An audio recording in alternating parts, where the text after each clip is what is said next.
আসসালামু আলাইকুম ভিউয়ার্স, এখানে দেখতে পাচ্ছেন একটি লিউগং ব্র্যান্ডের 856H মডেলের হুইল লোডার।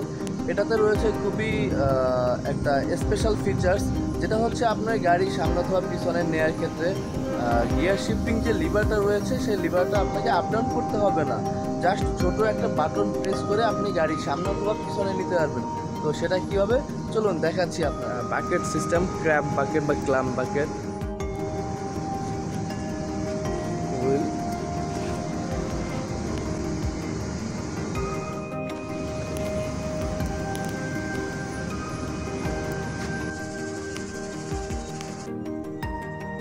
ভিউয়ার্স বলেছিলাম যে লিউগং 856H যে হুইল লোডারটি রয়েছে, এটা গিয়ার শিফটিং লিভারের ক্ষেত্রে গিয়ার শিফটিংয়ের ক্ষেত্রে লিভার আপনাকে টাচ করতে হবে না। কোনো রকমের লিভার টাচ ছাড়া আপনি গিয়ার শিফটিং করতে পারবেন অনায়াসে। তো সেটা কিভাবে, আপনার এই যে জয়স্টিকটা রয়েছে পাইলট কন্ট্রোল লিভার বা বাকেট কন্ট্রোল লিভার, এটার সাথে আপনার এখানে তিনটা ছোট বাটন দেওয়া আছে, একটা বাটনে তিনটা কাজ। রিয়ার, নিউট্রাল, ফ্রন্ট। এই ফ্রন্ট হচ্ছে গাড়ির সামনে যাবে, নিউট্রাল হচ্ছে আপনার গাড়ি স্থির দাঁড়িয়ে থাকবে, এবং আর রিভার্স অর্থাৎ গাড়ি পিছনে যাবে। তো সেটা কীভাবে কাজ করে দেখাচ্ছি আপনাদের। তো প্রথমে আমি গাড়ির ইগনিশন সুইচটা দিয়ে নিব।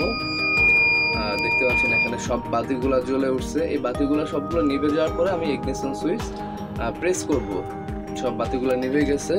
এখন আমি ইগনিশন সুইচ প্রেস করে গাড়িটা স্টার্ট করলাম। তো এখন আমি যে গাড়ি পিছনে বা সামনে নিব, সেই ক্ষেত্রে যে লিভারটি রয়েছে, এই লিভারটাকে কোনো রকম স্পর্শ করব না। তো স্পর্শ করবো না, সেজন্য আমার ফার্স্টে কী করতে হবে, পার্কিং ব্রেকটা একটু প্রেস করে নেই। পার্কিং ব্রেকটা প্রেস করে নিলাম। আর সবার প্রথমে এখানে যে সুইচটা দেখতে পাচ্ছেন, এটা প্রেস করে নেব।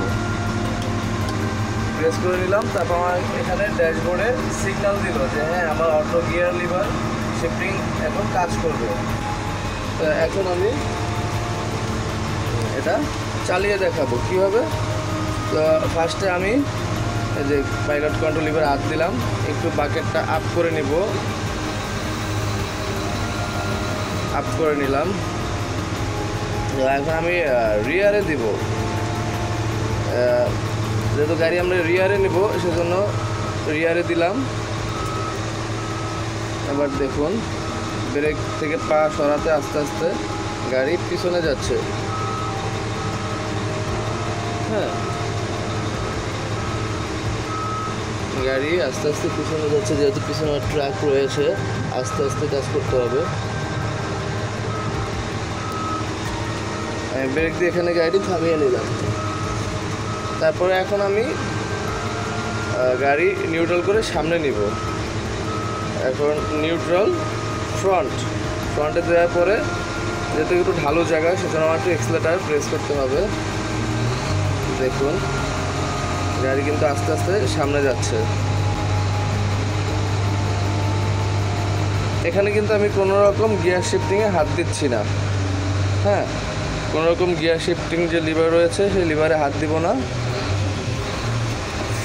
গাড়িটা ব্রেক করলাম, যে দেখতে পাচ্ছেন যে আমি গিয়ার শিফটিংয়ে হাত না দিয়ে এখানে যে জয়স্টিকটা রয়েছে সেটাই আমি প্রেস করব। নিউট্রাল এবং রিয়ার, আমি ওই যে গিয়ার লিভার শিফটে হাত দেইনি। এখন গাড়িটি আস্তে আস্তে দেখুন পিছনে যাচ্ছে। যথেষ্ট পিছনে জায়গা নাই বিধায় আমি এখানে ব্রেক করে গাড়ি থামিয়ে দিলাম। এখন আমরা আবার গাড়িটি সামনে নিব, সেজন্য এই গিয়ার লিভারটি প্রেস করব না। গিয়ার লিভারটি আমরা শিফটিং করব না, শুধু এখানে বাটন প্রেস করব, নিউট্রাল এবং ফ্রন্ট। এখন দেখুন আমরা কোনো রকম শিফটিং করলাম না, গিয়ার শিফটিং ছাড়াই গাড়ি সামনে হাঁটিয়ে নিলাম। এই ছিল অ্যাডভান্স গিয়ার শিফটিং ফিচার্সের ভিডিও। এখন আমরা এটা বন্ধ করব, তার আগে নিউট্রাল করে নিলাম। তাহলে এই সুইচটা একবার প্রেস করে নিব, বন্ধ করে নিলাম। দেখুন ড্যাশবোর্ড থেকে সিগন্যালটি চলে গেছে। এখন আমরা যেহেতু গাড়ি নিউট্রাল করা আছে, পার্কিং ব্রেকটা টেনে নিলাম।